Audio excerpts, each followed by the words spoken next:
Thank you. So this panel is entitled Fiscal Impacts, Follow the Money. When you follow the money, you need to follow the context of the money.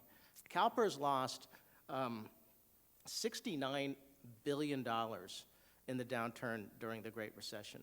And we often hear that the major cause of the unfunded liability and the funded status at CalPERS is due to the benefits in SB 400. $69 billion lost in the stock market in 1 year would pay that $500 billion benefit for 138 years. The CalPERS contribution in the state budget amounts to about 5% of the state budget. It's been fluctuating between 4 and 6% of the state budget for decades. So it's not like the CalPERS contributions is eating up a larger and larger share of the state budget. Are we looking at a situation where perhaps there's a societal paradigm change and perhaps looking at a pension situation has to move more towards a defined contribution as opposed to the existing defined benefit? And the fact is 401ks are great vehicles for rich people. And for working class people, all they've resulted in is the shift of 100% of the risk to the worker, volatility, high fees for Wall Street bankers, and a situation where the money that the corporation is saving on their retirement now is not going back to the workers at all, but being shifted to shareholders. And what they're doing is they're decimating people's pensions and creating what we're seeing in the United States, which is the greatest shift in wealth in the history of the United States. Okay, so I love that these two are sitting next to each other. We've been hearing from our opponents a lot about this thing somebody referred to as pension envy. Those who have retirement security versus those who don't.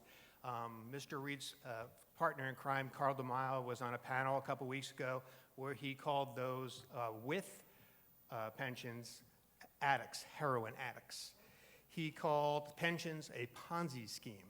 There are other people who have characterized the pension system in California as a Ponzi scheme. Mm-hmm. I don't think Carl DeMaio was the first person to use that characterization. And if you have to continue putting people into the system or else the system will collapse, that's a Ponzi scheme. And it's that style and kind of rhetoric that I think all of us could do without. You can't talk about politics without talking about money. And what we have seen in California is a lot of dark money being poured into these pension efforts. There's been no real reporting of who's funding these things. It took a reporter from the Center for Investigative Journalism to discover the major funder of anti-pension efforts in California is, lo and behold, a billionaire from Texas. There are people who are capable of writing big checks who just care about the future of California and see hundreds of billions of dollars as a threat to the fiscal stability of the state and particularly of local governments. Who are they? Why are you not letting us know who they are? Why aren't you letting the voters know who's paying for your polling, for your drafting, and for all your political activity? What are you afraid of? When we put something in front of the voters, they will know exactly who's paying for it. But I think maybe you didn't hear it. Why aren't you telling us now? Why aren't you releasing this so-called poll you did like we did?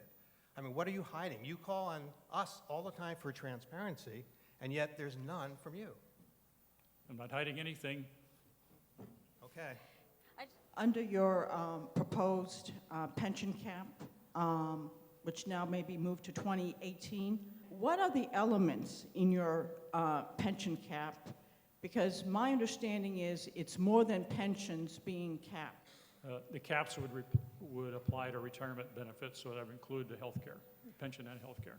Right. So actually, you're adding things in that traditionally have not been included in your in the employee's contribution or the employer's contribution for pensions. Let me give you a real example. For a new CHP officer, that would result in a 38.1% drop in compensation.